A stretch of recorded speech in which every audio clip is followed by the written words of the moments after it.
중앙일보에 지금 나온 거 보니까 윤석열과 명태균 제가 진짜 평생 은혜 잊지 않겠습니다. 대통령님. 그 앞에 분명히 뭐가 있는 것 같더라고. 갑자기 저 말이 나올 수가 없어.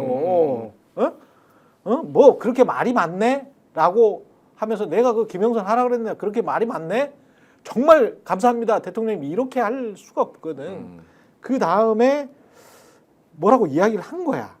뭐라고 이야기를 한 게 당에서 중진들이 자기들한테 맡겨달라. 이렇게 이야기를 하니까 명태균이 박완수와 이준석과 윤상현도 다 김영선 공천을 해주라고 한다. 그러니까 이제 윤석열이 내가 윤상현한테도 말을 하고 그런데 윤한홍 권성동이 나와요. 여기서 친윤그룹이 나옵니다. 친윤그룹들이 불편한 거 봐요. 김영선 공천이. 나한테 특별한 얘기 안 하던데 윤석열이 이렇게 이야기하니까 명태균이 다시 명분 같은 거를 줍니다. 한 말씀 드리면 경남에 여성 국회의원이 없습니다. 그러니까 여성으로 밀어라. 여성으로 미시면 된다. 이걸 명분으로 찾으셔라. 라고 하니까 알았어요. 내가 윤상현한테 한 번 더 이야기할게. 공관위원장이니까. 완전히 당무 개입한 거야. 공천 개입한 거야. 이거는 이것 자체만으로도 이거 문제가 심각하게 되는 거죠. 그러니까. 예, 이거는 그래서 마지막에 제가 진짜 평생 은혜 잊지 않겠습니다. 그렇지. 이게 나온 거네요. 그러니까. 예. 여기 보면 명태균 씨가 이렇게 얘기를 하지 않습니까? 아까 말씀하셨지만 박완수, 이준석, 윤상현이 다 해주려고 한다. 명태균이 이렇게 얘기하잖아요. 그렇지. 그러니까 다 김영선을 해주려고 하는 쪽으로 간 거다 이미. 그 당시 당 대표인 이준석, 그 다음에 뭐 이 공천관리위원장 이 보궐선거 관련해서 윤상현 다 이게 오케이 됐는데 누가 막는 거냐? 윤핵관이 막고 있다. 그러니까 요거를 대통령이 뚫어줘라 이렇게 얘기하는 거예요 지금. 맞아, 그거네. 그 얘기를 하는 건데. 그거네 그거. 박완수는 박완수 지역구를 지금 그렇죠. 본인이 경남지사 출마를 하면서 그 지역구가 지금 이제 논쟁이 된 거니까. 그렇죠. 원주인도 오케이했다. 원주인도 오케이했다. 뭐 그런 거예요, 그러니까. 그렇죠. 원주인도 오케이했고 공관위원장도 오케이했는데 권성동하고 윤한홍이 이놈들이 좀 문제가 있는 것 같습니다. 각하 뭐 이런 거네요. 지금 이게 이 자들이 막고 있다 얘기를 하는데 윤석열은 나한테는 뭐 아니라고는 안 했다 이렇게 그냥 얘기를 하는 거고. 그러니까 명태균이 그래도 좀 어떻게 해달라라고 얘기를 하니까 알았다 그럼 내가 윤상현한테 얘기를 할게 이렇게 한 거고 그 다음에 이제 김건희하고 한 번 더 통화를 한다는 거지 않습니까? 그래서 이건 이제 재구성이 이기 때문에 꼭 이 워딩으로 나간 것 같지는 않습니다. 그렇죠. 결과적으로는 재구성이지만 재구성한 내용을 전제해서 얘기를 하면은 당선인이 전화를 했다. 명태균이 고맙다. 김건희가 권성동, 윤한홍에 반대하는 것을 다시 한번 확인합니다. 그리고 걱정하지 마라 잘 될 거다. 이렇게 얘기를 하는 거지 않습니까? 그렇죠. 그러니까 결국은 뭐예요? 윤핵관들을 정리를 했다. 이 얘기 아닙니까? 그렇죠. 결국은 이게 이 대화에 그래서 쭉 이제 결국은 이 대화를 관통하는 하나의 이제 스토리는 다 진압이 됐는데 윤상현이든 이준석이든 뭐 누구든 간에 다 진압이 됐는데 윤핵관이 반대하는 거를 이 윤석열을 움직여 가지고 윤핵관들도 진압을 했다. 지금 이 스토리예요. 그러면은 이 얘기를 왜 드리냐면은 결국은 이 스토리로 갈 때 그게 예를 들면 공천관리위원장이나 당대표가 움직여가지고 공천을 정리한 거다라고 우길 수가 없는 얘기다. 이거는 윤핵관을 그렇죠. 정리를 한 거잖아요. 그렇죠. 윤핵관을 윤석열이 정리를 하지 그럼 누가 정리를 합니까? 윤석열이 끼지 않았으면 윤핵관이 정리가 안 되죠. 이거는 윤석열을 중심으로 공천이 돌아갔다는 얘기를 뒷받침하는 얘기가 될 수밖에 없다. 김건희가 당선인이 지금 전화를 했어요라고 했을지 오빠가 지금 전화했어요라고 했을지는 모르겠습니다. 이런 워딩들은 뭐 아저씨가 했어라고 했을지 방귀 뀌는 아저씨가 전화했어라고 했을지는 모르는데 지금 윤석열 당시 당선인이 전화를 했다라는 거를 다시 한번 확인을 시켜주는 거니까요. 야 정말 이런 식으로 돌아갔다는 거죠. 그러니까 민주당에서는 이제 야 콧봐라 보도자료가 또 나왔는데 콧봐라 윤상현이가 지금 비상계엄 옹호하고 내란 옹호하고 계속 이렇게 물타기를 하는 이유는 결국은 본인 살려고 그러는 거야. 본인이 각종 범죄에 지금 연루된 것 같아 라는 거잖아요. 근데 그렇게 따져보면 권성동도 뭐가 있나? 라는 의심을 할 수밖에 없고 한덕수도 그러면은 뭐가 더 있어서 그러나? 내란과 관련된 뭐 말고 뭐가 더 있는 건가? 이 사람도 뭐 약점 잡히거나 뭐 이렇게 이런 식으로 가면은 너나 나나 다 죽는 거야. 뭐 이런 상황인 건가? 그러니까 알 수가 없네. 약점을 잡혔던지 아니면은 더 큰 뭔가 이익을 약속을 해줬던지 뭐 이런 거겠죠 지금. 근데 이제 어. 이익을 뭐 약속을 이익을, 해준 거는 아마 휴지 조각이 되겠죠. 근데 이게 뭐 윤석열 정권이 뭐 이게 뭐 박살이 날 텐데. 근데 저는 그런 생각은 좀 들더라고요. 그러니까 공직자가 불법을 저지르게 되는 어떤 과정이라는 게 예. 상관을 잘못 만나서 그렇게 되는 경우들이 많습니다. 그러니까 내가 적극적으로 제가 한덕수를 방어한다 이런 맥락이 아니라 예. 한덕수라는 사람도 공직 길게 하면서 나쁜 짓을 많이 했을 수 있죠. 그럴 수 있는데 예. 이게 또 어떤 정권을 만나느냐에 따라서 그 나쁜 짓의 정도가 달라질 수 있는 것이다. 그렇지. 그러니까 윗사람 잘못 만나면은 윗사람의 기본 코드가 기본 태도가 기본적인 일 시키는 방식이 기본적인 이 운용의 방식이 아주 그 불법적이고 아주 그 무도한 방식이다라고 하면은 그렇죠. 그 정권에서 일하는 밑에 사람들의 방식도 다 그렇게 될 수밖에 없는 거지 않습니까? 아유 가령 아주 단적인 예를 들어서 회사 다니는데 상사가 일만 끝나면 무슨 뭐 예를 들면 룸사롱 가자고 한다. 그 나도 룸사롱 가는 사람 되는 거잖아요. 맞아요. 단적으로 얘기하면. 예, 맞습니다. 맞습니다. 그 비슷한 얘기인데 예. 결국 그런 관계들을 쭉 이제 만약에 해왔다고 하면은 이 정권에서 어쨌든 최장기 이 정권뿐만이 아니고 역대 최장기 지금 총리를 갱신할 그 운명인데 그 운명이었는데 한덕수 총리가 근데 그런 관계들을 쭉 가져왔다라고 하면 뭔들 책 잡힐 일이 없겠습니까? 그러면 이렇게 그렇지. 무도한 방식으로 국정 운영을 해왔는데 그런 것들이 있지 않을까 좀 추정이 되는 거죠. 그리고 이게 지금 다시 한번 말씀드립니다만은 우리나라 정치인들, 관료들 국내에서는 최고의 학벌을 가진 사람들이에요. 예. 서울대에 고시 출신들이 굉장히 많은데 한덕수든 최상목이든 누구든 간에 근데 이 사람들이 그 계엄 전후에서 했던 행태들 그리고 그 전에 2년 반 동안 이 정부에서 했던 행태들을 보면 이 고학력의 서울대 출신의 고시 출신들의 가장 큰 단점은 말을 너무 잘 듣는다는 거야. 관료들 우리나라 관료들은 정말 가슴에 손을 넣고 한번 생각을 해보십시오. 박근혜 때도 있잖아요. 박근혜 때도 할랄 푸드 같은 거가 수출을 잘할 수 있다고 막 산자부에서 그거를 보도자료를 쓰고 그랬다니까요. 지금 생각해 보면 황당한 이야기인데 그리고 그 아이디어는 차은택으로부터 나왔다는데 할랄 푸드 수출한다고 막 보도자료 내고 그랬어. 관료들이 직접 그런 거를 방송에서 인터뷰하면서 아이 뭐 이런 걸로 해가지고 크게 돈을 벌 수 있는 것처럼 이야기를 했단 말이지. 우리나라 같은 사이즈의 경제 규모에서 그거 몇백만 달러든 몇천만 달러든 벌면 얼마를 벌겠어요. 예? 매출액을. 근데 지금 이 정부 와서도 원전, 방산 이 짓거리만 했단 말이야. 원전, 방산이 제가 누차 말씀드렸습니다마는 그거 벌면 GDP의 한 1, 2% 봅니까? 예? 반도체가 이렇게 죽을 써버렸는데. 근데 그런 거는 다 미국한테 갖다 줘버리고 미국 원하는 대로 해줘버리고 원전, 방산 이렇게 뇌까리면 정부의 모든 관료들이 거기에 따라서 쫙 가버리는 거지. 그러니까 소수 의견이나 다른 의견이나 치열한 토론이나 질문이나 이런 게 없어. 국무회의 자체에도 없고.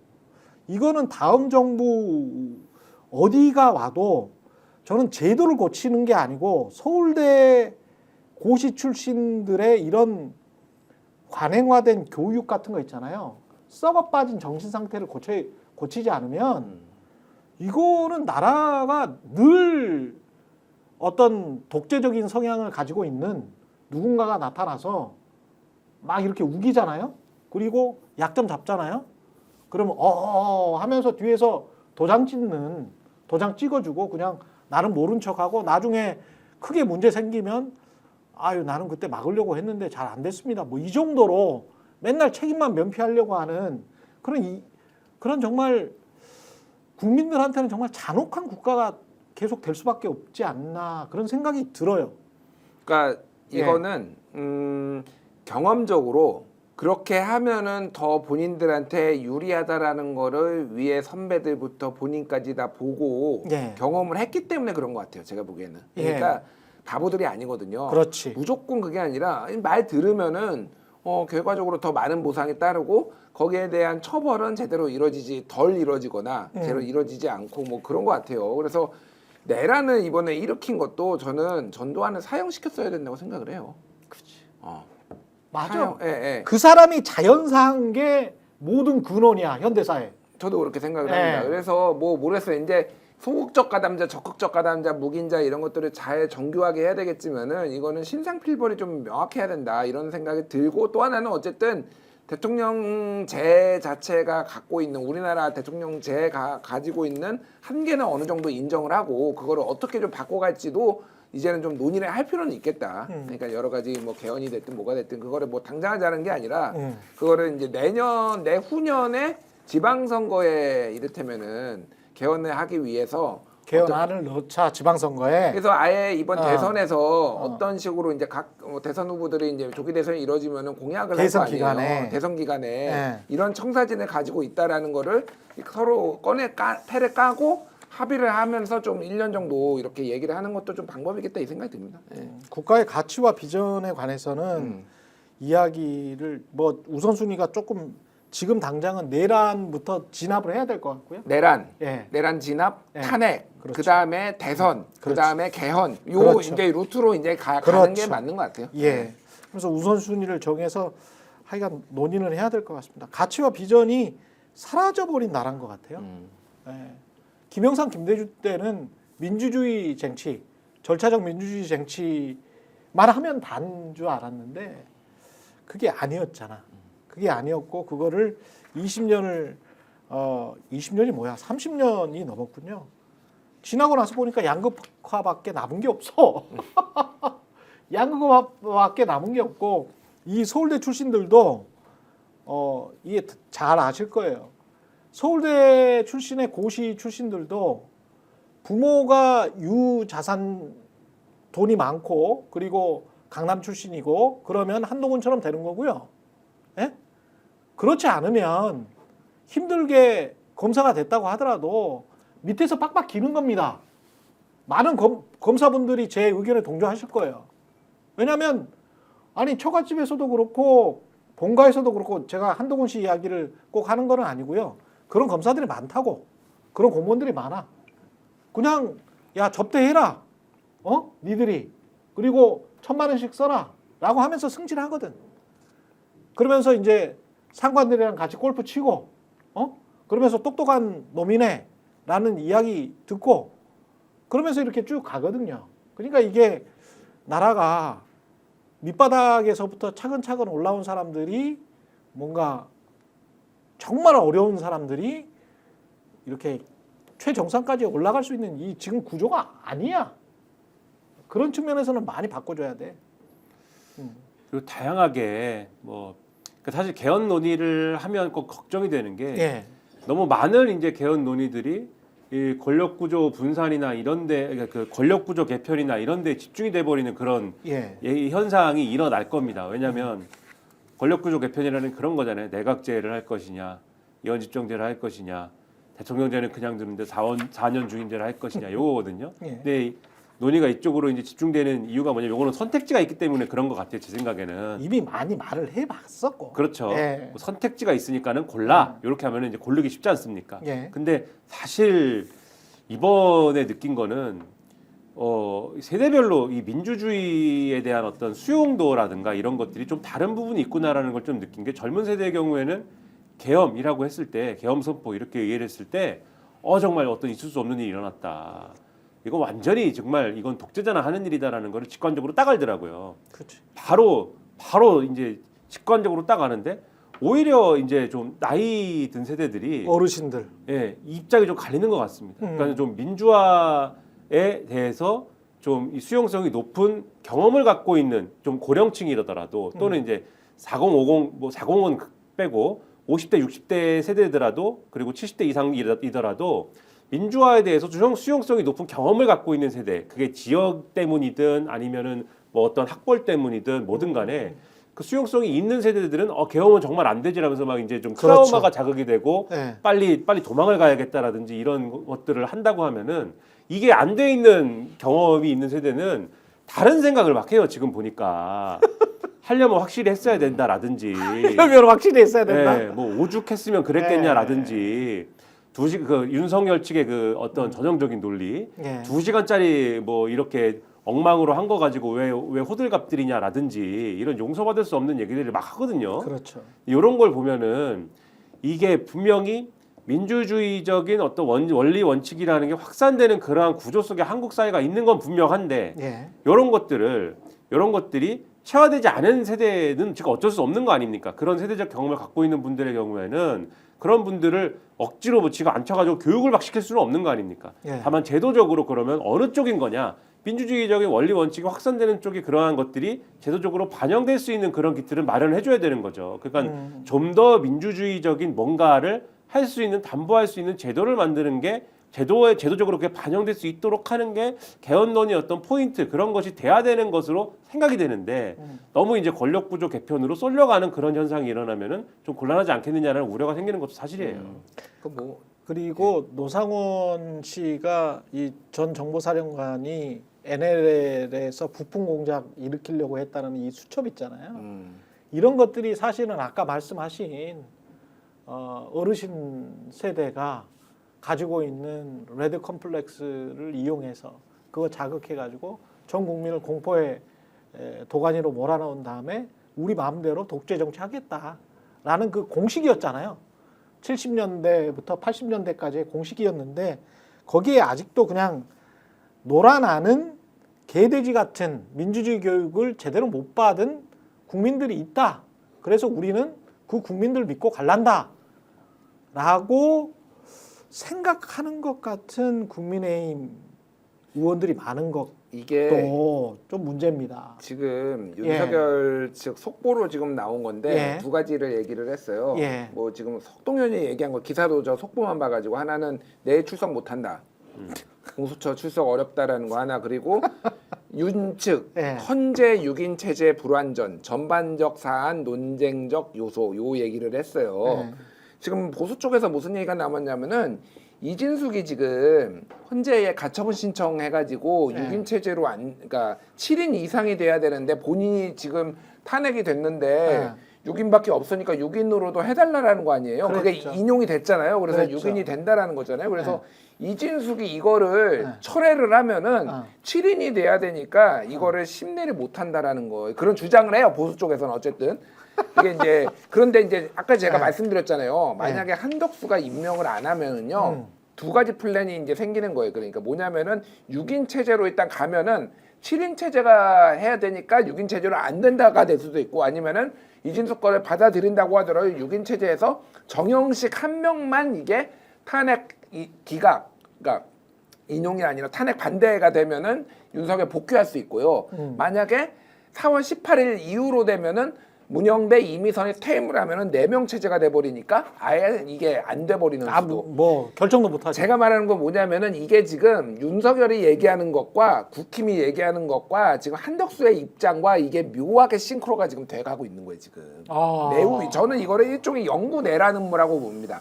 윤석열이 복귀를 하든 아니면은 아예 이거를 2년 반 동안은 권한대행 체제로 만들어가지고 지금 이 혼란한 상태를 유지하려고 하든 이거는 일종의 영구내란이다. 이건 극우 모험주의라고 좀 이름하고 싶은데 굉장히 위험한 상황이에요. 제가 보기엔 지금 이게. 예.